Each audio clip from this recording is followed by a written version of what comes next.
ঘটনা কোনো চলচ্চিত্রের গল্প নয়, বলিউডের কোনো ছবির প্রচারের জন্য সাজানো ঘটনা নয়। সম্প্রতি একটি টেলিভিশন শোয়ে আমন্ত্রিত হয়ে আবুধাবি গিয়েছিলেন শাহরুখ খান। অনুষ্ঠানে বলিউড বাদশার খ্যাতির যত্নে কোনো ত্রুটি ছিল না।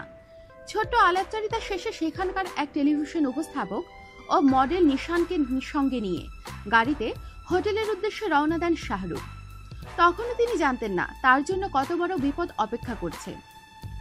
মরুভূমির উঁচু নিচু বালির ঢিবি পেরিয়ে চলতে চলতে আচমকাই তাদের গাড়িতে এক জায়গায় এসে থমকে যায়।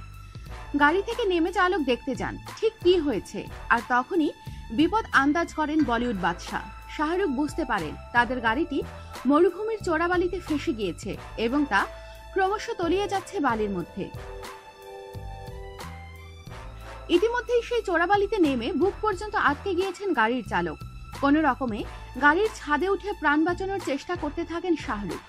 সাহায্য করেন তার সঙ্গে থাকা ওই মহিলা উপস্থাপকও, কিন্তু শেষ রক্ষা হয়নি। দেখতে দেখতে চোখের নিমেষে চোরাবালিতে তলিয়ে যায় তাদের গাড়ি। এবার শাহরুখ আর নিশানের পালা। শত চেষ্টার পরেও ক্রমশ চোরাবালিতে তলিয়ে যেতে থাকেন শাহরুখ, কিন্তু তার মধ্যেও যথাসম্ভব চেষ্টা করতে থাকেন গাড়ির চালক ও মহিলা উপস্থাপককে বাঁচানোর। তবে এখানেই শেষ নয়, আরো বড় এক বিপদ তাদের জন্য অপেক্ষা করছিল ওই বালুভূমিতে। একটা 8 থেকে 9 ফুটের কমেডো ড্রাগন এগিয়ে এসেছে তাদের দিকে। তাকে চোখে পড়তেই আতঙ্কে প্রাণপণ চিৎকার শুরু করেন নিশান।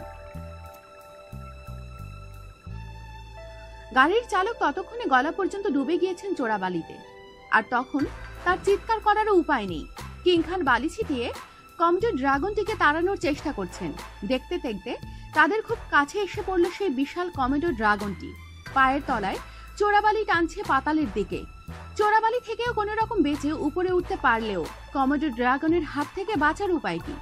নিজে যদিও দৌড়ে পালাতে পারবেন, কিন্তু তার সঙ্গে থাকা গাড়ির চালক আর সঙ্গী মেয়েটিকে এই বিপদের মুখে ফেলে যাবেন কি করে? কিছুই ভেবে উঠতে পারছেন না বলিউড বাদশাহ। তারপর যা ঘটল তা দেখে নিজের চোখের উপর বিশ্বাস করতে পারছিলেন না তিনি। চোরাবালি আর কমেডো ড্রাগনের হাত থেকে কে বাঁচালো বলিউড বাদশাকে?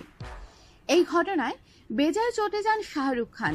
গোটা ঘটনার পরিকল্পনা মাফিক মিশরীয় গায়ক মডেল রামিজ জালালকে রাগের চোটে বেশ কয়েকবার মারতেও তেড়ে যান শাহরুখ।